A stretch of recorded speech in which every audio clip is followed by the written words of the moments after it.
네, 시온 찬양 대 찬양 하나님께서 기뻐 받으신 줄 믿습니다. 영광의 박수 올려드리겠습니다. 네, 우리 함께 인사하고 말씀 나누겠습니다. 십자가로 살아갑시다. 이렇게 인사하겠습니다. 네, 십자가로 사는 것이 무엇일까요? 십자가로 사는 것, 오늘 말씀을 통해서 또 도전 주시고 또 깨달음 주셔서 그 말씀대로 살아가는 저와 여러분 되기를 소망합니다. 네, 오늘은 사순절 5번째 주일입니다. 예수님께서 우리를 구원하시기 위해서 십자가를 지신 그 걸음을 깊이 묵상하며 하나님의 은혜를 이 시간 나누고자 합니다. 여러분, 예수님께서 십자가를 지신 이유가 무엇입니까? 네, 다 아시죠? 네. 우리의 죄를 사해 주시고 구원하시기 위함입니다. 그렇다면 우리를 구원하려고 하시는 이유는 무엇입니까? 우리를 왜 하나님이 구원하셔야 합니까? 따라하겠습니다. 사랑하시기 때문에. 네, 사랑하시기 때문에 우리를 구원하시는 겁니다. 여러분, 내버려 두셔도 되지 않습니까? 그런데 왜 십자가에 달려 죽기까지 우리를 구원해 주셔야 하냐면 사랑하시기 때문입니다. 요한복음 3장 16절 말씀 같이 읽겠습니다. 시작. 하나님이 세상을 이처럼 사랑하사 독생자를 주셨으니 이는 그를 믿는 자마다 멸망하지 않고 영생을 얻게 하려 하심이라. 아멘. 여러분, 아멘이십니까? 하나님이 우리를 사랑하셔서 우리를 용서하기로 작정하셨고 독생자 예수 그리스도를 십자가에 달려 죽게 하셨다라는 겁니다. 저는 예수님의 십자가를 바라볼 때마다 저 십자가에 담겨 있는 하나님의 완전한 용서, 완전한 사랑을 경험하게 됩니다. 하나님께서 여러분 용서하시기로 작정하셨기에 우리가 그 은혜로 구원을 받게 되었다는 사실을 우리는 깨달아야 합니다. 여기서 우리가 꼭 기억해야 할 것이 있습니다. 그 용서를 이루어내기 위해서 예수님의 보혈이 십자가에서 흘려졌어야만 했다라는 것입니다. 꼭 필요하다라는 것입니다. 유월절 어린 양 대신 예수님의 피가 있어야만 우리가 죄 사함을 얻을 수 있기 때문에 하나님께서 예수 그리스도를 십자가에 못 박아 죽게 하셨다라는 것입니다. 여러분, 한 가지 여기서 질문을 드리겠습니다. 누군가를 용서하는 일이 쉬운 일입니까? 어려운 일입니까? 어려우십니까? 어떤 분들은 저는 용서하는 것 쉽습니다. 나는 용서를 좀 잘합니다. 라고 말하는 분들이 계실 수 있지만 대부분의 사람들은 용서하기를 참 힘들다라고 말합니다. 여러분, 우리의 삶 속에서 용서라는 이 주제는요, 참으로 어렵고 무거운 주제임에 분명합니다. 우리는 용서를 말할 때, 우리는 용서를 떠올릴 때 이렇게 보통 생각합니다. 내가 용서를 할 수 있는 용서, 내가 용서할 수 없는 용서, 이렇게 나누곤 합니다. 겉으로 표현하진 않아도 사람들은 각자 정해놓은 기준을 따라서 용서의 가능성을 따지면서 이 세상을 오늘도 살아가고 있음을 부인할 수 없습니다. 이제 함께 오늘 주시는 하나님의 말씀을 통하여 하나님의 용서 그리고 예수님의 그 용서의 십자가를 함께 깊이 묵상할 수 있기를 간절히 소망합니다. 오늘 마태복음 18장에는요. 용서를 주제로 한 예수님과 베드로의 대화가 기록되어져 있습니다. 여러분, 용서가 무엇입니까? 용서의 사전적인 의미는 이렇게 되어 있습니다. 다른 사람이 지은 죄나 잘못에 대하여 꾸짖거나 벌하지 않고 너그럽게 봐주다. 여러분, 맞습니까? 네, 그러면 성경적 의미는 어떤지 한번 보겠습니다. 같이 한번 읽어보겠습니다. 죄인들의 허물과 죄를 용납하고 없애는 것뿐만 아니라 그 용서의 대상을 완전히 새롭게 하여 의로운 상태로 만드는 것까지를 포함한 하나님의 거룩한 구원 행동을 가리키는 말. 여러분, 조금 더 우리가 성경적으로 볼 때 하나님의 용서를 깊이 깨달을 수 있습니다. 여러분, 용서는요, 그냥 덮고 지나가는 것이 아니다라는 것입니다. 그 잘못을 완전히 없애주고 새롭게 해주는 것, 이것이 용서다라는 것입니다. 오늘 읽은 마태복음 18장 21절 이하의 말씀은 예수님과 베드로의 대화로 시작하고 있습니다. 21절 말씀 함께 읽겠습니다. 시작.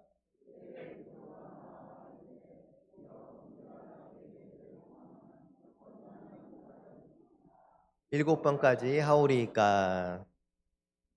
여러분, 베드로가 예수님께 이렇게 질문했습니다. 예수님, 일곱 번까지 하면 용서하면 잘하는 것 아닙니까? 라고 질문하는 겁니다. 여러분, 왜 베드로가 이렇게 질문했냐면 당시 유대의 랍비들은 최대 세 번까지는 용서하라 이렇게 가르쳤다고 합니다. 그렇기 때문에 베드로가 예수님께 나와서 큰맘 먹고 이렇게 얘기한 겁니다. 예수님, 저는 세 번이 아니라 일곱 번까지 용서하겠습니다. 그러면 괜찮지 않습니까? 좀 칭찬해 주십시오, 이 말입니다. 여러분, 수제자 베드로, 여러분 수제자로서 이 정도는 할 수 있다고 생각하십니까? 예수님께 칭찬받고 싶어하는 베드로의 마음이 여러분 느껴지십니까? 이 말씀 속에서 들뜬 마음으로 의도하는 자기의 의도를 가지고 예수님께 질문한 것입니다. 예수님, 저는 일곱 번까지는 용서할 수 있습니다. 그런데 예수님은 베드로의 예상 답안을 완전히 벗어난 대답을 해주십니다. 22절 말씀 같이 한번 읽겠습니다. 예수께서 이르시되 내게 이르노니 일곱 번뿐 아니라 일곱 번을 70번까지라도 할지니라. 아멘. 예수님은 베드로에게 말씀하십니다. 일곱 번뿐 아니라 70번, 일곱 번은 70번까지라도 할지니라. 여기서 일곱 번씩 70번은 어떤 의미일까요? 여러분, 490번 용서하라는 의미입니까? 490번이면 된다라는 말씀입니까? 아닙니다. 예수님은요, 끝까지 용서하라는 겁니다. 무한대로 용서하라는 것입니다. 세 번 용서하라고 가르치고 있거든요. 세상은요. 세상에서는 세 번 용서해도 잘한다고 가르칩니다. 그런데 베드로는 나는 일곱 번까지 용서하겠습니다. 대단한 사람입니다. 그런데 예수님은 490번이라도 할지니라 말씀하시는 것입니다. 예수님의 말씀에 담긴 다른 의미를 생각해 본다면 이것입니다. 너는 용서할 때에 네가 용서하는 횟수를 세어가면서 카운팅하면서 용서하고 있느냐라는 예수님의 반문입니다. 여러분, 용서하는 횟수를 카운트하십니까 혹시? 나는 어떤지 한번 돌아보십시오. 나는 누군가를 용서할 때 한 번, 두 번, 세 번, 네 번, 다섯 번. 여러분 카운트 하십니까? 카운트하게 되면 우리의 마음속에 여러분 무슨 생각이 들기 시작하냐면 내가 너를 몇 번이나 용서해 줬는데 네가 나한테 어떻게 이렇게 할 수 있어? 라고 생각하기 마련입니다. 우리의 마음속 깊은 곳에 또한 이런 생각이 듭니다. 내가 좀 의로운 사람이 된 것 같다. 우쭐대는 모습들이 나타나게 됩니다. 동시에 그 상대방은 내가 정죄하는 마음을 마음속에 깔게 됩니다. 내가 너를 몇 번이나 용서해 줬는데 네가 어떻게 나한테 이럴 수 있어? 이것이 우리의 삶에서 반복적으로 일어나는 일들입니다. 부부간에, 자녀간에, 부모와 이웃과의 관계, 직장 동료와의 관계, 모든 관계에서 우리는 이 안에서 쳇바퀴 돌듯 살아가고 있다라는 것입니다. 그래서 예수님은 베드로에게 이렇게 말씀하셨던 것 같습니다. 너의 의의가 드러나지 않도록 경계하라라는 것입니다. 예수님은 용서에 대한 이야기를 이제 비유로 하기 시작하시는데요. 23절 말씀을 같이 한번 읽겠습니다. 그러므로 천국은 그 종들과 결산하러 하던 어떤 임금과 같으니. 우리가 천국을 떠올릴 때에 생각할 때 잊지 말아야 할 것은 우리는 모두 하나님 앞에서 결산할 때가 온다라는 것입니다. 결산할 때가 오는데 그 결산의 첫 번째 장면이 여러분 24절인데요. 같이 한번 읽겠습니다. 결산할 때에 10,000달란트 빚진 자 하나를 데려오매. 여러분, 여기서 중요한 것은요, 결산할 때입니다. 그리고 10,000달란트입니다. 여러분, 결산할 때에 10,000달란트 빚진 자가 등장합니다. 당시 한 달란트는요, 6천 데나리온입니다. 6천 데나리온은 한 데나리온은 노동자 하루의 품값입니다. 품삯입니다. 그러면 6천 데나리온은요? 노동자 6천일치의 품삯입니다.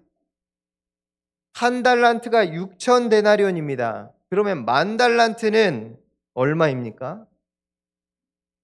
만 달란트는요, 6천만 데나리온입니다. 6천만 일 동안 일해야 벌 수 있는 돈입니다. 여러분 6천만 일 일할 수 있으십니까? 우리는 6천만 일을 살 수 없습니다. 오늘날 화폐로 환산하면 6조 원 정도 됩니다. 이렇게 큰 금액을 지금 빚진 자가 나타났다라는 것입니다.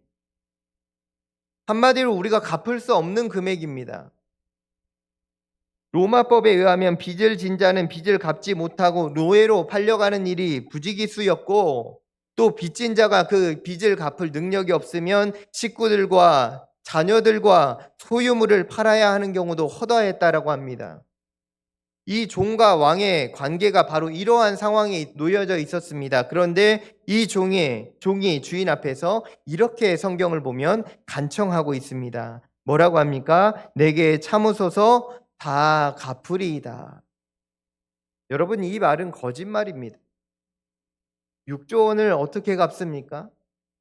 비현실적이며 절대로 실행할 수 없는 그러한 약속입니다. 그런데 그 주인이 이 종의 말을 듣고 이렇게 대답해 줍니다. 27절 말씀 같이 읽겠습니다.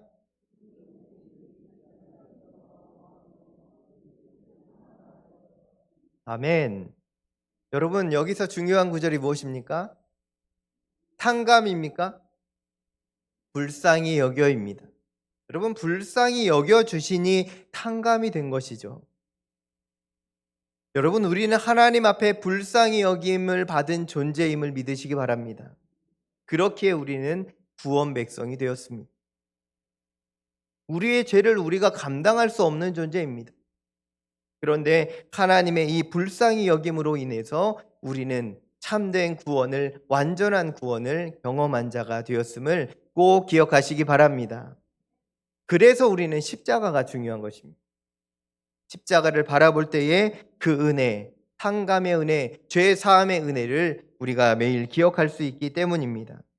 말씀 속에서 돌아보면 불쌍히 여겨주니 그 종이 그 빚을 탕감받게 되었다라고 말합니다. 여기서 중요한 것은요, 이 종에게 그럴 만한 자격이 없음에도 불구하고 왕이 종에게 일방적인 은혜를 베풀어 주었다라는 것입니다. 그래서 우리는 여기에서 용서가 무엇인지 발견하게 됩니다. 용서는 이전의 기록을 완전히 없애주는 것입니다. 따라하겠습니다. 이전의 기록을 완전히 없애주는 것. 네, 이것이 용서입니다. 여기서 우리는 십자가에서 베푸신 하나님의 용서를 깨닫게 됩니다. 이전의 죄악을 완전히 없애주신 우리 주님을 우리는 기뻐하고 사랑하고 우리는 기억해야 합니다. 예전에 어떤 목사님이 용서에 대한 이야기를 하면서 이런 말씀을 하신 적이 있어서 기록해 놓은 적이 있습니다. 우리가 누구를 용서할 때요, 그 사람을 용서하고 나서 그 용서한 것이 다시 생각난다면 우리는 아직 그 사람을 용서한 것이 아니다라는 거예요. 혹시 여러분 인생을 지금까지 살아오시면서 어떤 사람을 용서한 적이 있으십니까? 혹시 아내가 남편을, 남편이 아내를, 자녀를 용서했던 적이 있으십니까? 그런데 그것이, 그 용서의 장면이, 용서의 사건이 아직도 생생하게 우리의 머릿속에 기억난다면 그것은 진정한 용서가 아닐 수 있다라는 것을 우리는 기억해야 합니다. 아직도 남아있는 용서입니까? 완전한 용서를 행하실 수 있기를 소망합니다.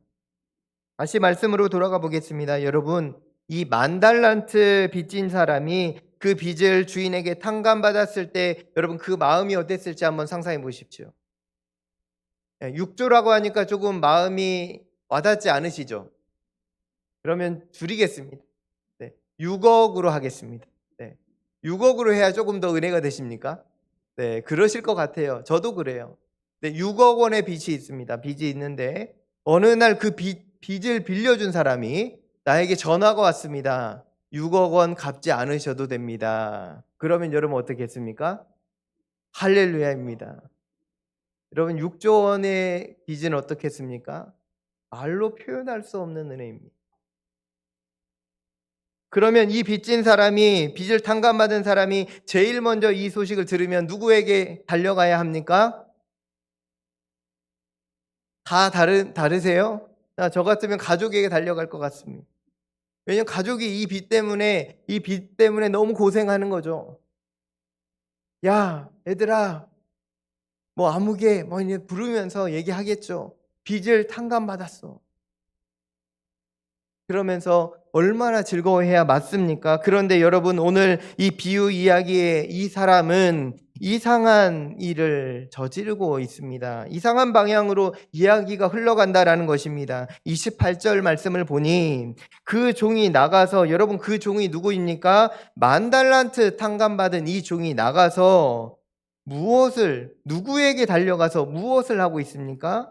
자기에게 100데나리온 빚진 동료를 향해서 달려가고 있었다라는 것입니다. 100데나리온은 노동자 100일치의 수입입니다. 약 1,000만 원 되는 금액입니다. 여러분, 작은 돈은 물론 아닙니다. 그런데 6조 원 탕감받은 이 사람이 지금 1,000만 원 빚진 사람에게 달려가서 목을 붙들고 흔들면서 말합니다. 내게 빚진 것 당장 내놓으라는 것입니다.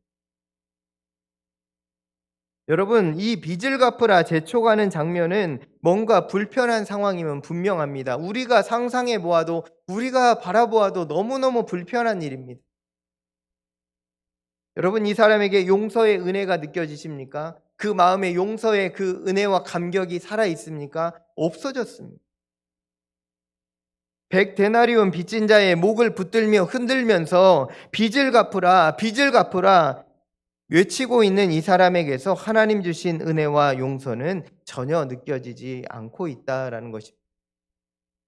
우리는 말씀 속에서 주인이 허락해준 10,000달란트 탕감받은 은혜가 이 사람에게 보이지 않는 것을 발견합니다. 그런데 지금 예수님께서 우리를 향하여 질문하고 계신다라는 겁니다.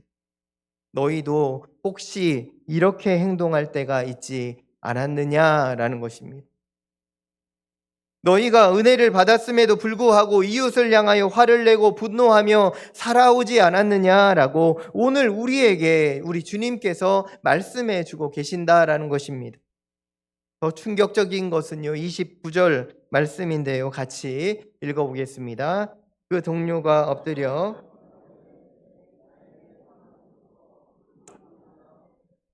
여러분 어디서 많이 듣던 표현 아닙니까?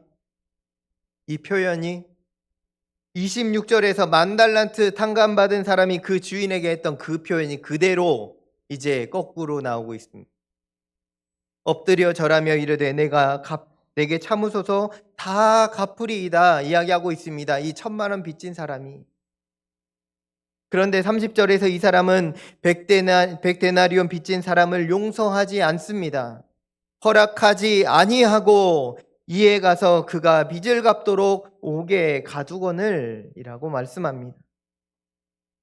주인에게 불쌍히 여김을 이미 받아서 10,000달란트 탕감받았던 이 사람이 자기에게 빚진 사람을 용서하지 않고 옥에 가두어 버렸다라는 이야기입니다. 여러분, 이 모습을 보면서, 이야기 들으면서, 읽으면서 여러분 화가 나지 않으십니까? 어떻게 사람이 이럴 수 있지? 이 사람 정말 배은망덕한 사람이구나 라고 생각할 수 있지만, 놀라운 것은 이 사람이 바로 오늘 나일 수 있다라는 사실입니다. 우리는 이 사실을 기억해야 합니다. 내가 지금까지 살아오며 이런 모습으로 혹시 살아오진 않았는지 하나님 앞에서 이 시간 우리의 삶을 돌아보기를 소망합니다. 그래서 우리 주님께서요, 오늘 이 말씀을 통해서 우리에게 이야기해 주시는 것입니다. 혹시 네가 이렇게 살아오지 않았냐? 너는 절대 이러한 사람이 되지 말아라 라는 겁니다. 31절 말씀을 같이 한번 읽겠습니다. 시작. 그 동료들이 그것을 보고 몹시 딱하게 여겨 주인에게 가서 그 일을 다 알리니. 지금 이 사실, 이 스토리를, 이 상황을 누가 보고 있었습니까? 주위의 동료들이 보고 있었다라는 것입니다.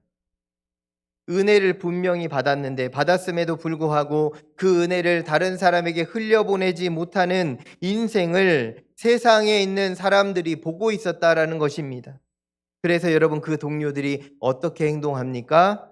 주인에게 가서 그 일을 다 알렸다라는 것입니다. 이제 예수님의 십자가 앞에서 오늘 우리의 인생을 잠시 돌아보길 원합니다.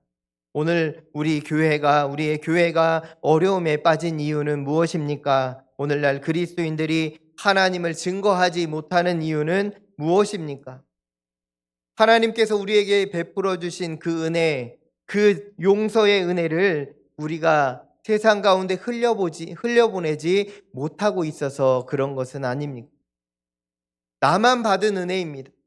나에게 주신 하나님의 은혜입니다. 그런데 나는 나로부터 은혜가 흘러가야 하는 그 대상에게 하나님의 은혜에 흘려보내는 통로가 되지 못했다라는 것을 우리는 돌아볼 수 있어야 합니다. 지금 예수님은 우리에게 이렇게 말씀하실지도 모릅니다. 나는 너를 용서해 주었는데 너는 왜 다른 사람을 용서해 주지 못하느냐? 우리는 하나님의 은혜를 늘 기억해야 합니다. 받은 은혜를 먼저 세어볼 수 있어야 합니다. 그럴 때 우리는 그 은혜를 세상 가운데 비로소 흘려보낼 수 있게 될 것입니다. 이제 우리는요, 십자가의 감격에서 벗어나 그 십자가의 은혜를 세상으로 흘려보내며 살아가는 저와 여러분이 되기를 소망합니다. 34절 말씀을 같이 한번 읽겠습니다. 시작.